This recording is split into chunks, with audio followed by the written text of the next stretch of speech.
Hey everyone, it's Sonia here. How are you today? Welcome to another heart to heart edition of our podcast episodes. And you know by now that heart to heart means that this is actually a video that is shared on YouTube as well. So this is episode 133. And I'm going to be completely honest. We don't have a name for it yet. We're going to organically see how it goes. We've got Mia with us today, like Mama Mia, full of life and energy. And I had to say it like that because she is so kind and so sweet and has, a soul that your soul is going to love No. 100%. So, with no further introductions needed, I am going to pass the mic over so Mia can introduce herself. Thank you. First of all, before I introduce myself, I just have to commend you. Episode 133. Yeah. Amazing. That's amazing. Thank you. Congratulations and good for you. Thank you. Thank you. What am I? I am a human being who is lucky Yay! enough, who's lucky enough to have been born in Canada. Lived I feel all that. over. I've lived all over Canada, Western Canada, Northern Canada. This is my 14th town, I believe. So I have had lots of experience moving around and changing and adapting. I'm grateful to have a beautiful son who now has two little munchkins, which makes me grandma times two. And in terms of what do I do in the world, I am a coach. And This that is real life, talks guys. talks Shopping to for the dogs. dogs. Close the door. Sorry about that. No problem. Um, in terms of what I do in the world, well, I do lots of things in the world, but like like what you would classify as a job. Do. Sorry. Do. This is Not to adult be conversation here. Do's. not to be confused with woo woo, which is what people think I do for a living.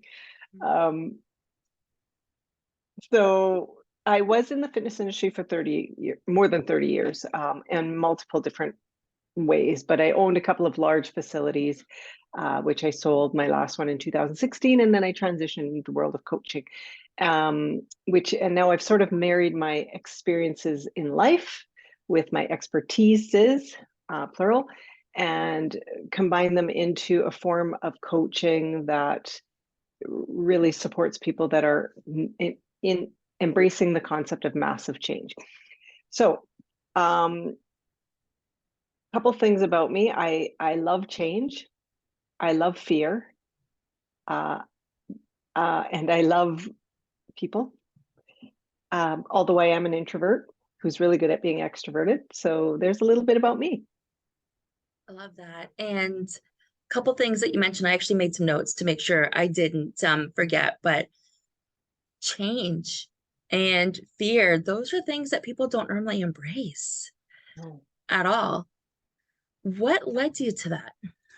I think To my be upbringing. comfortable, like to be comfortable talking about change and fear that people want to push away from Mhm. and keep at Yeah, an arm's length. And yet you're sitting here saying to the world that you're comfortable. yeah. I'm super comfortable being uncomfortable, and I think that is my upbringing. So my dad was RCMP. I moved 14 times before I was 30 years old. That didn't include the number of houses. I think last time I counted it was 25 houses, 12 schools.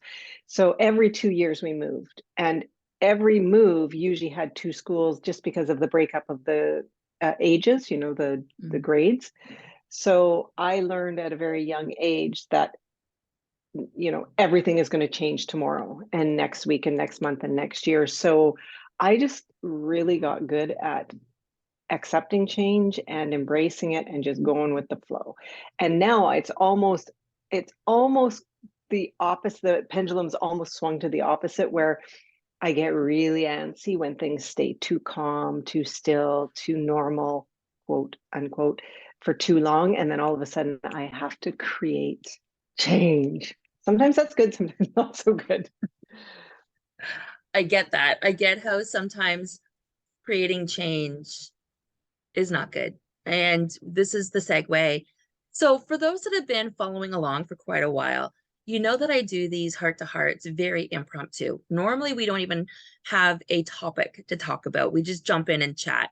But today, and I'm going to be very open and honest about this. I talked about this in one of my episodes, maybe 4 or 5 episodes ago. So maybe 129, 130, about not as busy as serving you, but about being kind of swept away in a hurricane and feeling like so much is going on that you forget what you're doing, and you're not in charge of your mind anymore. You're just jumping in and going and doing. And so right before this call, we were talking behind camera, and I had to be reminded that we were actually doing the podcast. I actually said to me, I'm like, this is a podcast, right? And she's like, yeah. I'm like, because here's why, guys. I didn't update my notes. I had it in my book, but not in my CRM, and not to remind me. And I didn't ask her to update when she did the calendar to put in the reason.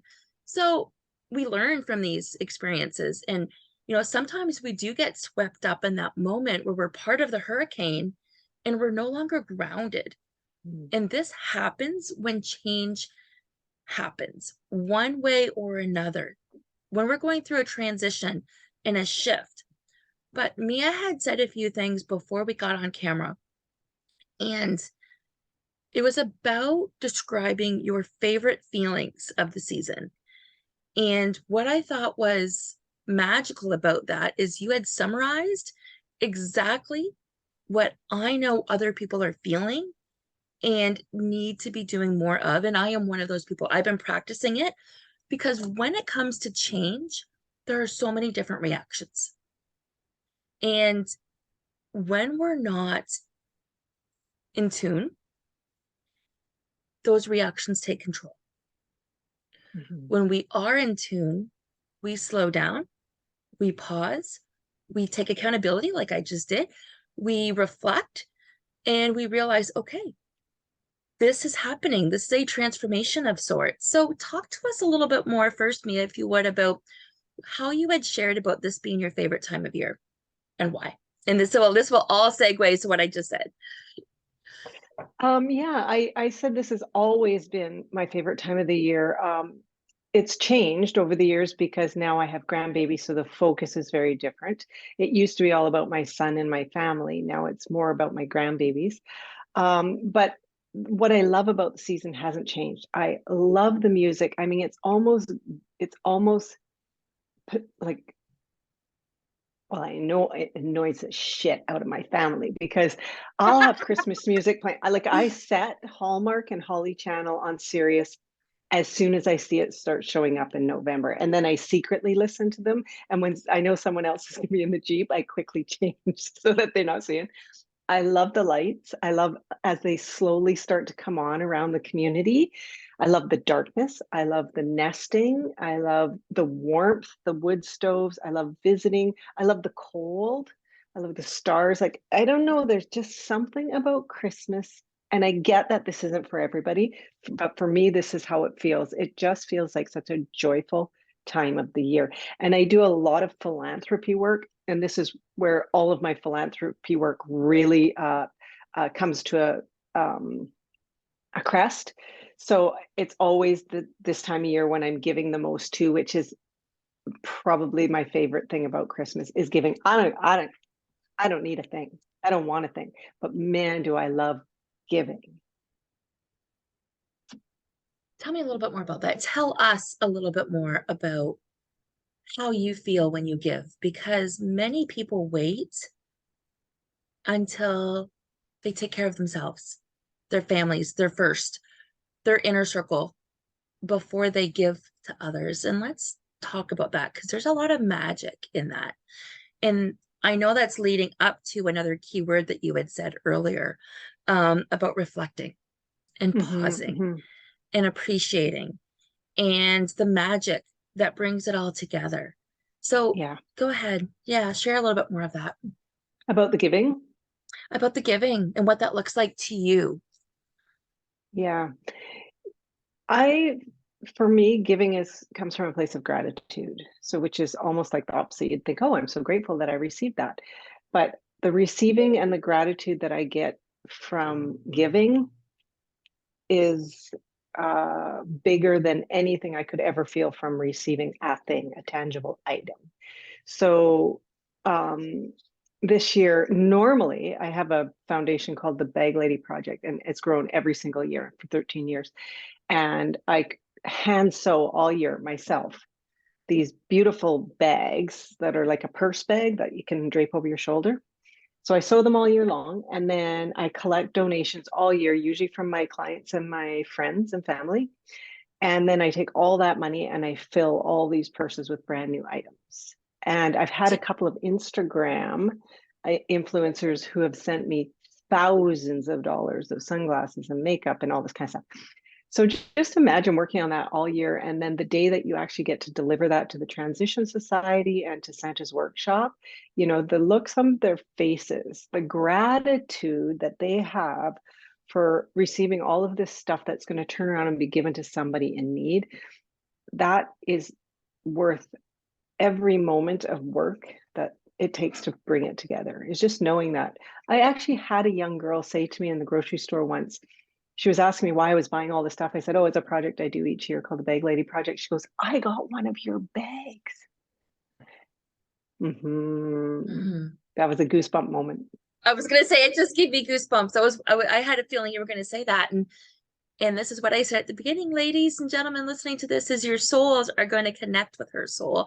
This isn't just a pretty face on camera. There's so much more behind the scenes. And what got you started on the Big Lady Project? That's a good question. I have absolutely no idea. It was so long ago. All I know is it grew into something that had a mind of its own. And each year I was almost like running to keep up to it. Holy cow, it's getting bigger and bigger, and people are donating more and more and more and more money. And I need more and more people to help me buy all the stuff and assemble all the bags. And it's super fun. Anyways, this year, for some reason, for the first time in 13 years, I just had so much on my plate. I'm heading off to Africa pretty quick here to do some work with a foundation. And I knew I wasn't going to be able to pull it together. So instead, like, this is the power of technology and people, the love of people at Christmas. I put a Facebook post out in our neighborhood closed Facebook group, and I said, hey, listen, who would be willing to do a neighborhood food drive for the food bank this year? And I immediately got all women.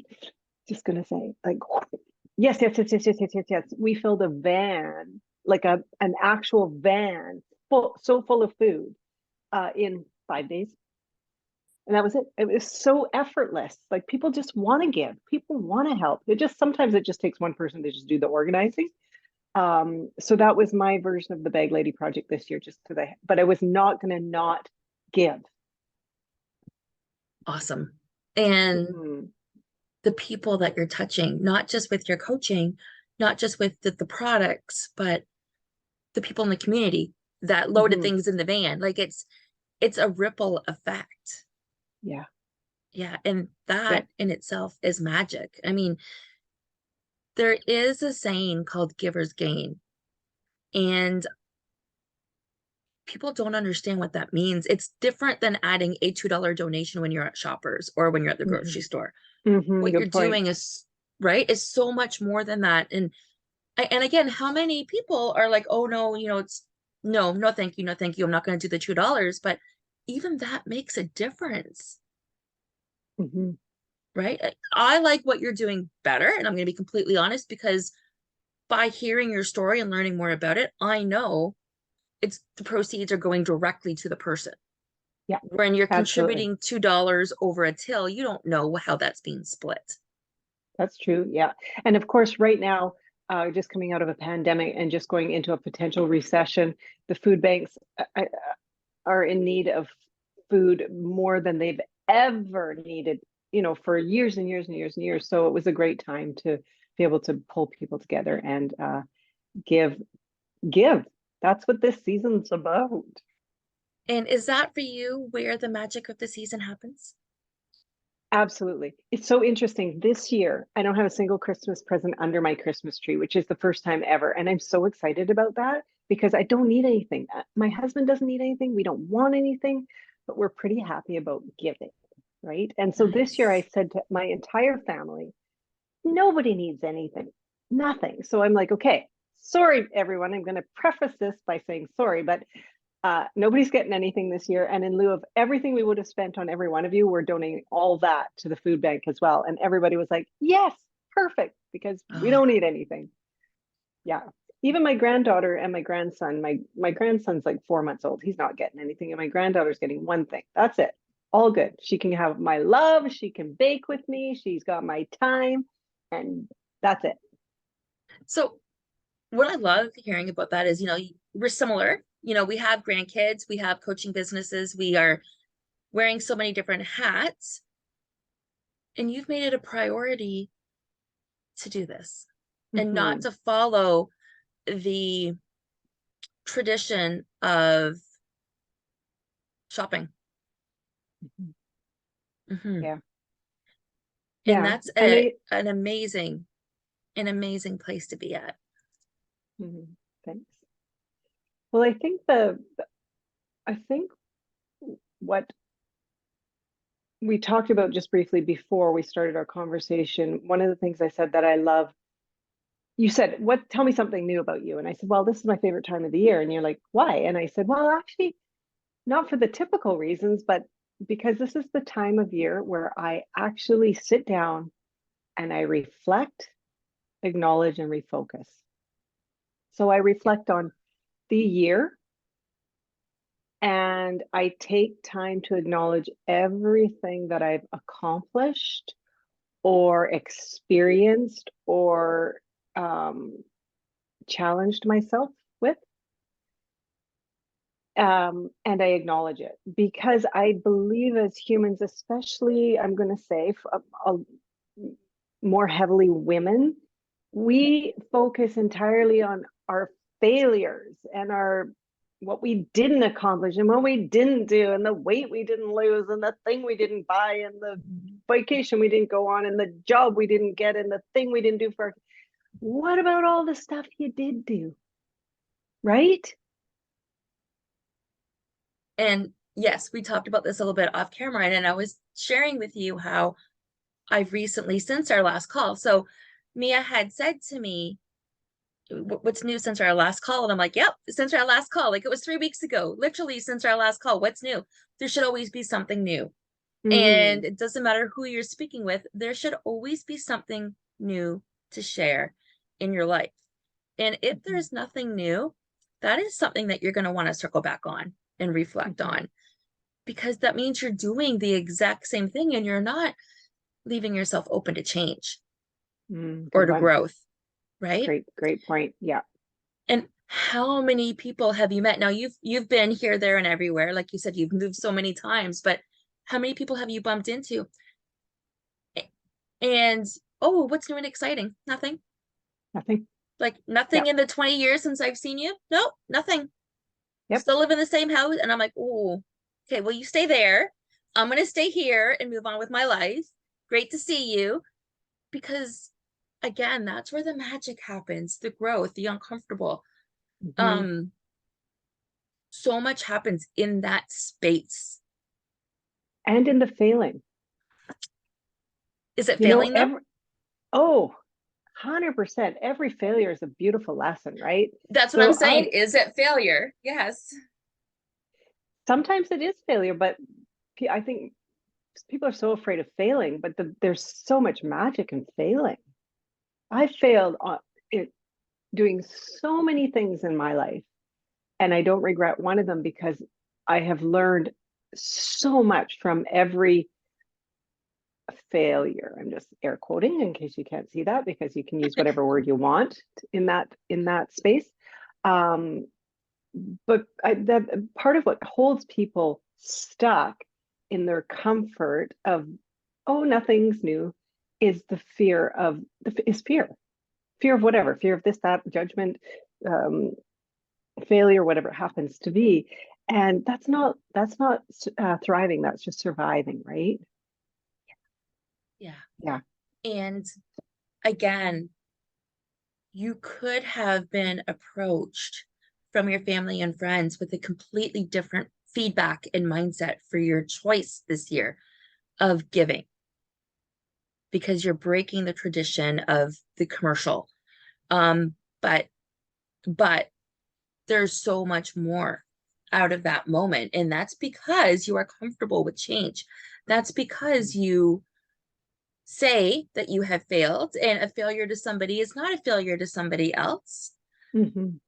And it's always a lesson learned, and it's always an opportunity to grow. But more importantly, it's an opportunity, and this is your word, to reflect and to Mm-hmm. realign and to Yes. acknowledge your biggest takeaway. And I was talking to my husband the other day about this, and I'm like, oh, I failed at that. And he's like, you have not failed. You have not even given up. Just because you're pausing for a week or two, failing is never getting back on that horse. Yeah. Failing is not just pausing for a mental break. Failing is entirely giving up. Yeah. And And I, pausing is wisdom. Pausing is wisdom. yes, Pausing is understanding uh, something's out of alignment, whether it's your values, whether it's your priorities, whether it's the intention, whether it's the direction. Something's out of alignment, and you're wise enough to intuitively understand that something's off here. I think we're just going to pause and see where this goes. Right? right? Yeah. And with that pause, Someone you might see go, that you as go. a failure, but it's really, there's a very distinct difference. And I was going to say, with that pause, always comes growth.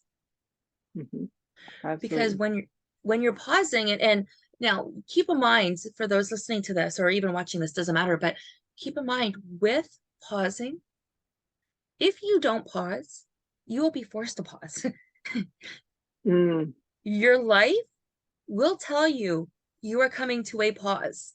You're either going yes, to be sick, you're going to be stressed, like whatever it is, you'll be forced to take a pause if you are not intuitive enough and in alignment enough to take those actions on yourself. that's right. And then the pause is not your choice, It's not your right? choice. And then you're even more in your head. Hmm. Yeah. So this is very fitting with the insights of the world going on right now, because this time of year is heavy to begin with. There's a lot of expectations from a lot of people all across the board. Employers want you, unless you take vacation, you're still working your full 40 hours or whatever that might look like, right? And you're juggling all of the things. And now, like you said, we are heading into a possible recession, especially here in Canada, with the cost of life going up and up and up. Mhm. And yet the cost of covering all of that not going up at That's all. right. So That's right. middle class is really being separated. It's more upper and lower class right now. The middle class is going to be wiped away. But without talking politics and that, the one takeaway is right now, because you and I are both coaches, is a lot of people will say right now, coaching is a luxury because Mhm. the choices are putting the money into coaching or putting the money over food or gas. And even those are a choice for some people right now. But Mhm. your mental health is not a luxury. Your mental health, especially when times are busy, is more of a priority. And if you don't take care of that, if you don't focus on taking the pause, taking the breaks, pacing yourself, and slowing down, it's going to have a major impact on Mhm. everything else. So, when you're reflecting on the year and you're talking to your clients and you're reminding them how important it is for them to acknowledge what they've done Mhm. and refocus for what they want to do differently. Let's talk about that hurricane again for 1 second. It's very easy to be trapped in that hurricane of life and go, go, go, and do, do, do. The best way to slow down, the best way to handle it is to slow down. But that's the last thing that you want to think about when you're in the midst of that hurricane. So, how Yeah. do you encourage your clients to do just that? It it always comes down to priorities, right? Just like your money story or your relationship to money is a direct reflection of your priorities. Your business is a direct reflection of your priorities too. I did a podcast recently called Busy is not a badge of honor. And there's needless busy and there's necessary busy, right? And within that, we always have the choice to prioritize.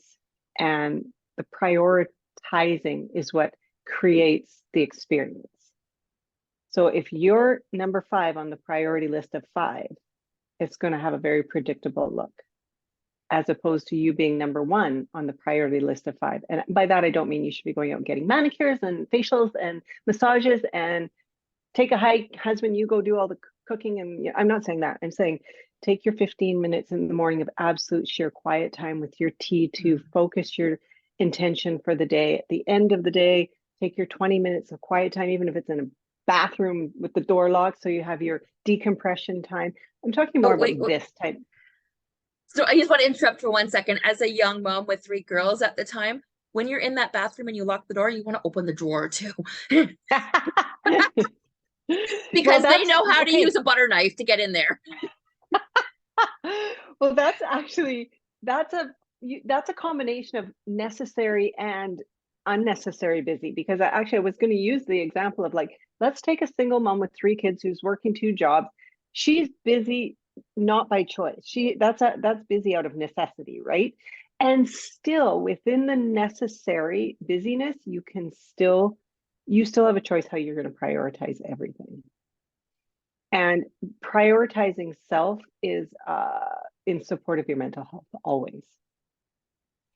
So the And whole part around the money thing, I always find that one very interesting, because the first hurdle or obstacle that will show up for just about everyone in the world of coaching is going to be money. And money is a direct reflection of your personal priorities, because generally speaking, people have money for eating out, for buying seasonal throw pillows, for their wine, for going on their holidays, whatever it happens to be. So it's about priorities.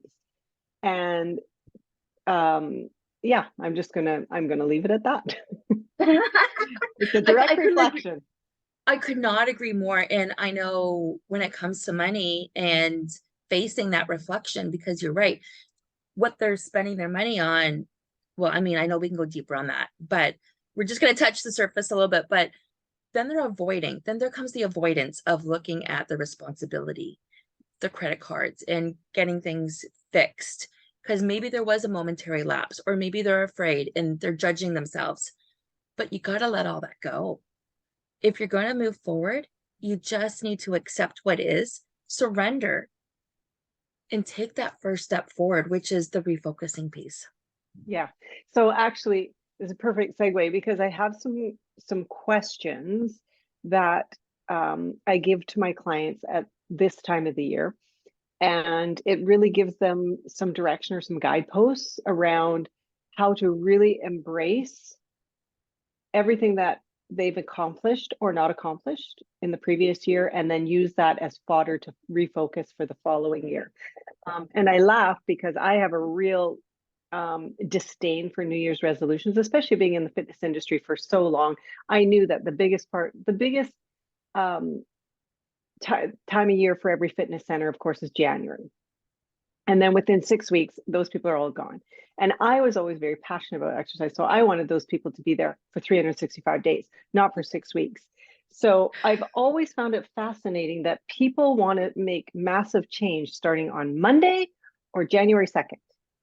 And I'm going to say that I'm actually very opposed to that. It sets a person up for failure right away.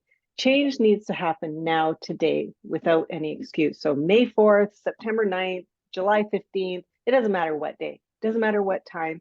Change begins now and today, not Monday, not January 2nd. So that's why I love for clients to start revisiting really about the beginning of October, end of October. So the first thing I always ask them is to write down everything that they're proud of from the previous year, from 2022 in this case. So really sit down and walk your way through the year and remind yourself of everything that you are so proud of. It's easy to lose sight of what you accomplished in January. Absolutely. Absolutely. I had to. Absolutely. So I went through a transformation over the week and I'm hitting there. Like I'm still going through it a little bit, but I had to remind myself. And guys, this is so important of what you have accomplished throughout the year. So, yes, I want you to go on, Mia, and share with us a little bit more. But I want to say it Yeah, affects all. The reason why I'm sharing this is because it's one thing as coaches to hear us giving examples and giving suggestions and giving you prompts to think about. But an authentic coach, a vulnerable coach, a real coach is going to share with you that they go through this too. absolutely. And those are the ones that you want to work with because they've been there. If you're not being coached or growing as a coach, you become stagnant yourself. So we're always doing our own work. I mean, as an example, for me, as I reflected on the year, just like everyone else, it was easy for me to immediately go to the things that I didn't accomplish that I said I would, and which was like two or three things. It doesn't even matter. When I really sat down and started looking at what I accomplished, I'm like, oh my God, no wonder I'm tired. So I started reflecting at the beginning of October, and I made a commitment to myself that moving forward, not January 1st, but as soon as I got back from Sedona, so like the 29th of September, I was actually going to slow down, step back, step away, lean back, and really integrate everything that I've learned, everything that I've done, all the people that have come into my world are there for a reason. And I decided that I was going to use that to integrate all of this information, and because it's powerful information, and decide what I want to do with it. So that's the period I'm in right now, is the reflecting and acknowledging as I take that into consideration as I move forward. So the second thing I always get my clients to look at is, okay, let's just look it in the face. What did you not accomplish? And then let it go. Okay, just let it go. It's done. Poof, gone. Um, what is the most important thing moving forward into 2023? What will they let go of moving forward into 2023? And what is the vision?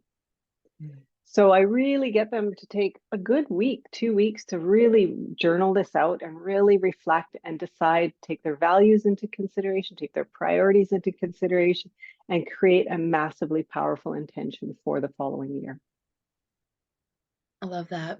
I love how you take all of these pieces and you have them think about it early Mhm. because a lot of people wait. They wait until the week between Christmas and New Year's. Oh, they know they want change. They know they're not happy with whatever it is. It could be their jeans not fitting. It could be their finances in their bank account. It doesn't matter what it is. It could be their house is unorganized. But they wait until they've slowed down enough to notice, Mhm. which is what I love about the fact that you're starting this process of reflection so much earlier with your clients. So they're ready to take action right away. Absolutely. And And as we know, and I said previously, there is no time except right now. We assume there's going to be a January 2nd, but there isn't going to be a January 2nd for every single person. So if your jeans are tight, start now. Just make little teeny tiny changes, whatever they happen to be. You choose what they are, you know? but on that, let's flip that for a second. Guys, if your jeans fit and they didn't fit 6 months ago, that's a win. That Absolutely. is a win that you probably didn't realize. So when you are slowing down, when you are pausing and reflecting, I had a couple notes for the title, but I'm debating now if I'm going to do the act of reflecting. Sorry, a time of reflection or the art of slowing down, which is what I might call it. Mhm. Because it's in that space where magic happens again. Yeah. Because just like you giving at the beginning that we talked about that, this is you giving yourself permission to surrender. Mhm. permission to accept, permission to understand that you weren't necessarily meant to go through all of these things at all of this time, but they will happen. You can just change the date on that goal. But what did you accomplish? So I know you have a meeting coming up shortly. So let's go over. You already Mhm. touched on one of them, your relationship with money. I love how it's connected with perspective. We don't see that. We don't, we see that, you and I see that, but people that are in a spot where they're looking for change and they think that they're stuck, they don't understand that their priorities need to be realigned Yeah. and that they are the number one priority. Yeah. And there are triggers that will set them off, which will make them go back into habits just like that, that aren't serving them. Yep. Absolutely. And the priority piece is almost the foundation for it all. So long as you're fifth on the priority list of five, your life will look very predictable. You will be hurried, you will be dissatisfied, you'll be stressed, you'll be anxious, might be depressed, you'll be frustrated, bitter, resentful, you'll be tired, exhausted, unhappy. Honestly, and there is no judgment. This is observation based on the work I've done my whole life. When you are number five, and I keep saying on a list of five because the five priorities are spouse or significant other, family, friends, career, or vocation, depending, self, and of course your children. Um, and for most women, it's going to be children first, maybe their spouse second, sometimes, family, friends, work, and then self. Well, you cannot, it's not even possible to show up as your greatest and best self if you're always number five on the priority list. So that is a foundational piece. Even if that's all people get from this particular episode, is to really look at moving yourself from fifth place to fourth. At least just get to fourth. Yeah. Just like a baseball game with too many, like, what are those things called that they run to? Bases. Yeah, that's it. Base. Yeah, it's like a baseball game with five bases. You just want to get to from fifth base to fourth base. And just slowly over time understand that that's really in service of you showing up stronger and healthier every time you move up the list. Yes. And it is so important because what people don't realize, especially women, they don't realize that they're actually the hub of everything that's around them. Everything. They Mhm. see it backwards. They see themselves as a component to what's around them, but they are the hub as to what's around them. They make the magic happen. I guess magic is the word of the day on this call, but Yes, I've it said it is. so many times, but it must be because it's just coming out of me. So they don't see themselves in that light because they're sitting in that space where they're in that hurricane Mhm. and they're trying to come up for air and they're swept back up again. And they Yeah, don't even know how to pause because when they do pause, they crash and burn and they're out sick and they can't even think, it's a good point. right? Yeah. And in that space of busyness, there is no opportunity for pausing. No. In that place of survival, there is no place Mhm. either. So if you're in that space of survival, there's so many tools and tips that you can still do until you're ready and you're financially in a position where you can invest. And I encourage Mhm. you to continue to listen to these and reach out and see what resources are available, from free quizzes to assessments to Mhm. helping out with the the bag lady project. There's so much you can do that you'll start to feel the difference. And when you Yeah, start to feel the difference, that's when you will believe in yourself again and know that it is possible no matter where you're at with your finances. yeah. And the universe will match that. The That change universe in will match vibrational that. frequency, yeah, the, Yes. the universe Yes. will match that. So we talked about money. We talked a little bit about mindset. Is there anything else about mindset you want to add? Uh, well, I love the saying that your life is only as good as your mindset. Uh, is that how it goes? Just a minute. Got it right here. Your I life is as haven't good heard as your it. mindset. Okay. You've never heard it? Yeah, your No, life is as good no. as your mindset. But I like shifting it ever so slightly to your life is as great as your mindset. So everything, every form of change in the human experience begins with a new awareness. Every time you create a new awareness, you have an opportunity to then have different choices. You can't have different choices if you do not have any awareness around whatever it happens to be. So your mindset, your life is as great as your mindset. That's how I'd like to Absolutely. close this. Absolutely. Um, we talked about, well, we didn't talk about it. Okay, so let's talk about meals. Where do meals fit into all of this with you? In what way? Well, I'll go first, and then that might open up some ideas for you. So we're talking about mindset today. We're talking about, a little bit about your relationship with money. We talked about giving back. But what a lot of people, a lot of listeners don't realize is the connection with healthy eating and your mindset. Ah, gotcha. Yeah. Yeah. Like it's Um, huge. It's like you really can't afford not to because of what's going on in here. And literally you're fueling your body with what it needs. yeah. Again, I would take people right back to priorities.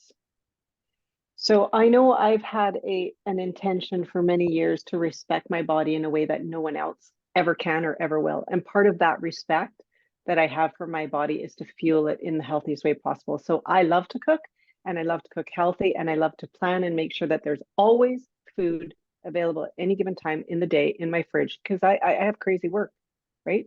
So I schedule my life around exercise and food. And that is part of my prioritizing for me. I always know I have healthy food available to me at any given time. I treasure it. I take great pleasure in it. And so it's just about priority. That's what it comes down to. And would you say there's a correlation between your mindset and what you eat? Absolutely. The healthier that goes in, obviously, the healthier the internal environment is going to be, for sure. Yeah. Yeah. And guys, Yeah. it can be as simple as a smoothie if you don't know where to start. It can be as simple as Mm-hmm. healthy rolled oats if you don't know where to start. So many different things that we can add. And you had mentioned Yes. movement. You had mentioned movement. Tell me about your daily movement or your regular movement. Doesn't have to be daily, of course.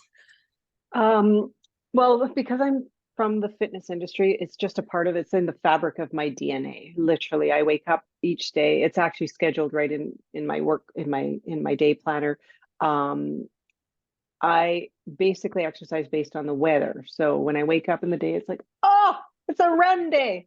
Oh, it's a bike day. Ooh, it's a yoga day. Oh, it's a gym day. It's pouring rain. So, but I never miss it, and it's always blocked into my day. So regardless of whether it's a bike or a run or yoga or whatever it happens to be, oh, I see. Oh, today I'm exercising from 11 till 1. Okay, got it. Everything shuts down, and I'm out the door. So that's just for me how it's always worked. That's not for everybody. Some people are gym goers. What I would suggest is you block out time Mhm. and you never compromise it. Again, that makes you a priority. It makes your health a priority, your mental well-being a priority, your body a priority. It's all about making you a priority. Absolutely. And I still want to go on and talk to you about that. The only thing I want to say to that, because like you, as a personal trainer, I love exercise. And like you, I do it a lot with the weather as well. Get me outside as much as I can. But I want to say, if you had to prioritize sleep over movement, what would you do? Sleep. Exactly. Especially And now at my age. I was going to say, as you're listening to this, don't be afraid. As important as exercise is, if it means that you're accidentally sleeping in to get more sleep because your body needs it, your body needs rest more than it needs anything else. You have to listen to that. Try to fit your exercise in at a different time if you're normally a morning person. I like to be outside as much as I can, but if it means trumping sleep, Mm-hmm. you're tired for a reason. Yeah, absolutely. And especially as Yeah. we get older. I mean, the whole menopausal piece, that's a whole other conversation, but Yeah. we really have to respect and honor that too. And everything changes with menopause. Your food, your body shape, your exercise, your level of energy, your sleep, it all changes. And again, it all comes right back to priority. I'm like, okay, I get it. I don't sleep as well. I get it. I'm may weigh the same, but I certainly don't have the same body composition as I used to have. Uh, what am I going to do? Stop eating and exercise more? Nuh-uh. This is how it's going to be. Yeah. Accept it, embrace it, move on. Yep. Yeah. I Mhm. mean, healthy comes, people in the industry knows that healthy comes in every shape and size. Relatively, Mhm. relatively. Mhm. Of course, you know what I'm talking about, but it's not just a perfect size zero that makes you healthy or whatever it might look like. And that's, like you said, a completely different topic we can talk about at a different day, but it's about embracing the stage of life where you're at and what you're growing into. Yeah. Mia, I'm gonna ask you to send me some information because I know you need to Okay. go. So send it behind the scenes on the bag paper project because I know people are going to be curious, or the bag lady project. I'm sorry, I said that wrong. That's okay. Yep. Um, and your bio, and I'm going to make sure I include that in everything so all of our listeners know how to listen or how to reach you. And we're going to get this out there as soon as we can. That's awesome. Thank you so much for having me and for having this conversation around giving people permission to focus on all the positives rather than the negatives, which is kind of how I want to close this. Like really that we tend to do that as human beings. We focus on all the instead of all the what. So yeah. Okay, I have a new title. This is it, the What is it? final one. It's What called a is it? positive. It's called a positive spin. Perfect. Love it. Yeah. Episode Good. 133. This is going to be Woo. released via podcast for next week, which is going to be December 27th, 26th. Perfect timing. Yeah, perfect timing. So the YouTube will probably go out sooner, but we'll see. Okay. Thank you so much, Thank you. Sonia, and have a wonderful Christmas. And You I look too. forward to talking to you soon. Thank you so much, guys. And thank you, Mia, Bye. for showing up today. Have a great day and Merry Christmas. Thanks. Bye bye. Bye.